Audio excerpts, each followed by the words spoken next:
Hey loves, welcome back to my channel and welcome if you are new. My name is Tyla and today is episode 25 of our journal session series. This is an interactive series where we journal together and I offer you time and space to write out your answers. So if you're interested, grab your pen and a journal and let's get started.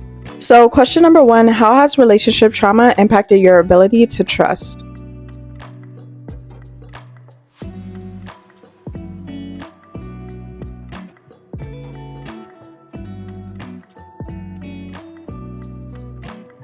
So just speaking from experience, I know how hard it can be to start opening yourself back up again to trusting others after you've gotten your trust betrayed. And I don't know if you guys have experienced this, but me personally, after getting my trust betrayed, it created a sense of paranoia to the point where I would just look at everybody differently. I didn't know who to believe. I didn't know who to trust. I didn't trust anything that anybody said. But one thing that really helped me to overcome having those trust issues is understanding that not everyone is the same. And a lot of the time when we're in a relationship and we really care about that person, we tend to overlook their red flags. You may not always think that you can automatically tell if you can trust a person, but you can tell if they are somebody that is consistent in their actions, if there's somebody that is true to who they are, if there's somebody that continuously shows up for you. These are signs of somebody that is trustworthy. And if you do not see these signs within a person, then 9 times out of 10, yes, you may run into situations where you may experience being hurt or betrayed by that person. At the end of the day, we're all human, so we are going to make mistakes, and people that you care about will hurt you in certain ways. It's just about the level of disrespect and in which ways they hurt you. Somebody that truly respects you and that cares for you isn't going to betray your trust. So it's important to surround yourself with individuals that actually show you that they care and they show you through their actions that they respect you, that they're there for you. And start weeding out those people that you know do not show up for you in the way that you deserve. People will always show you how they feel about you through their actions, whether purposely or subconsciously. So it's important to not deny those red flags when you see them. Another thing I noticed too is that when it comes to people that easily can betray others' trust, they're usually the type of people to not have a lot of self-love or self-confidence. And they usually lack fulfillment within themselves or have some form of trauma that stopped them from being able to trust others as well. So it's important to really heal and do the inner work because it's usually a projection that people place onto you. When somebody does not trust themselves, they find it hard to trust others because that does not exist within them. It's not easy for them to believe that there are people that are genuine and trustworthy out there. So it's really important to make sure that you heal and do the inner work and just set boundaries that are healthy, because once you set boundaries and standards, you will see people's true colors, and you don't want to miss out on a good connection or a good friendship or something that can be beneficial to you and genuinely make you happy just because of the fact that you have these trust issues and it's holding you back from opening yourself up again. So question number 2, in what ways has your relationship trauma affected your self-esteem and self-worth, and how are you rebuilding this?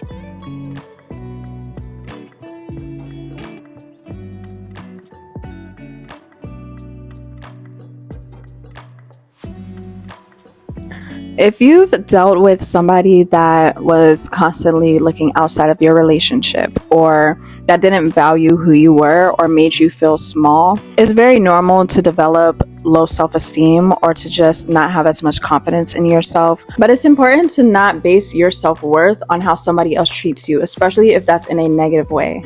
We also have to make sure that we're taking accountability for our actions as well. It's not only about what somebody else does to you, but making sure that you're showing up as your best version, that you are showing up in a kind and genuine way. And as long as you know that you are being a good person, that you are being true to who you are, that you are stepping in your authenticity, then don't feel insecure or defeated in somebody else's attempts to try and make you feel small. When certain people are not confident in themselves or they're not happy with where they are or what they're doing, they will try to make you feel small and put you down by diminishing your accomplishments or by making you feel insecure, making you feel like you aren't good enough. A great way to raise your self-esteem, especially after it's been bruised, is by pouring into yourself and doing the things that you genuinely love. Start focusing on your qualities that you like about yourself and the things that you're good at and your talents and your abilities, and start taking care of yourself inside and out. So the next one is to identify any fears you may have developed because of your relationship trauma and how can you overcome those fears.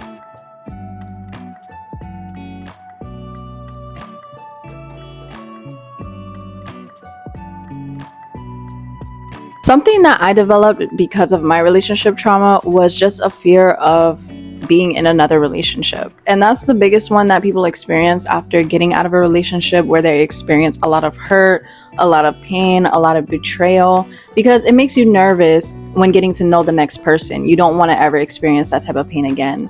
But one thing that I noticed after coming out of my relationships is that not only do I gain a lot more wisdom when it comes to relationships and how to work through them, how to deal with them, and how to manage them, but I also just learn more about myself and about other people. And I'm at a point now where I'm not scared to open myself back up, because I understand how to see the red flags, how to work through problems and communicate healthier, and how to maintain a healthy relationship. Everybody's fears are going to be different when it comes to relationships, because we all deal with different problems, different traumas, and different types of people. So you just have to figure out what it is that's stopping you from being open again to meeting somebody new and to gaining that closeness with a person. A lot of people don't take the lessons from a relationship, and they don't take the time to sit back and analyze how everything went wrong and what happened, so that they can use it to make the next one better. They usually fall into a victim mentality, which is the worst thing that you can do, because not only does that stop you from growing and evolving yourself, but it stops you from opening yourself up to a healthier connection. Relationships are a two-way street, so it's not only about how somebody else's actions affected you, but it's about the things that you did in a connection that were wrong or that you need to improve on. And once you start analyzing everything from a higher perspective and acknowledging your faults as well as the faults of the other person, it's going to be a lot easier for you to overcome those fears and work through your trauma, so that you can open yourself up to having a healthy connection. We also do attract people at which the level that we vibrate.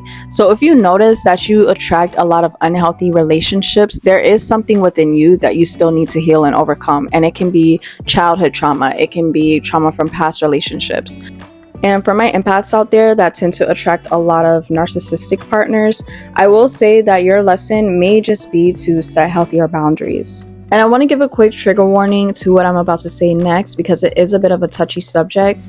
But if you are somebody that has experienced physical abuse, sexual abuse, mental or emotional abuse, I do highly recommend seeking professional help if you need, because these are things that are very difficult to come back from. So I completely understand. And sometimes we need that extra help. So I do want to encourage you guys to stay strong and to keep having that hope. Do not beat yourself up for getting into past connections, or for making certain mistakes, or for being involved with certain people. It's all life lessons, and I know that these things will deeply affect you and it may change you forever, but it does not have to necessarily be a negative change. I've experienced similar things to these, and I will say to you guys that you can come back from it. You can open yourself up again to trusting others, and you can overcome this. So please do not allow this to make you feel like you will never be the same, or you'll never be able to love again, because you definitely will. And I'm really wishing you all the best when it comes to healing those things, because it is something very difficult. You got this, you're strong, you're capable, and you are more than deserving of being loved and loving. So the next question is, what lessons have you learned based off of your relationship trauma? How has this shaped your current relationships and your view on love?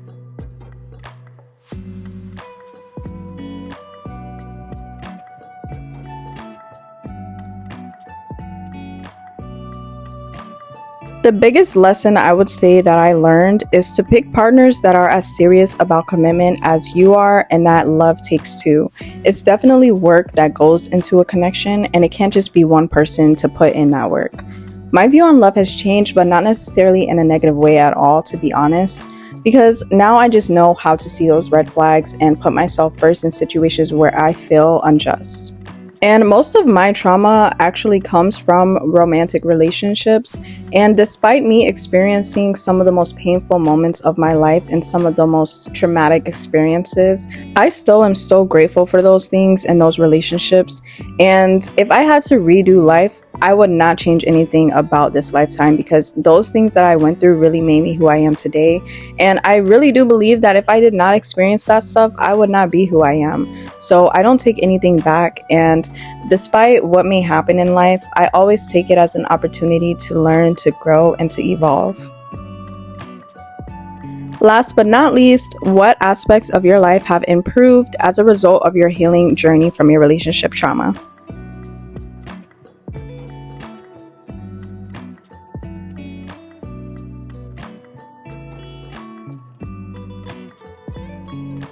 So, to give you guys some insight on what aspects improved for me, my overall life improved because I started working on the things that I needed to heal within myself.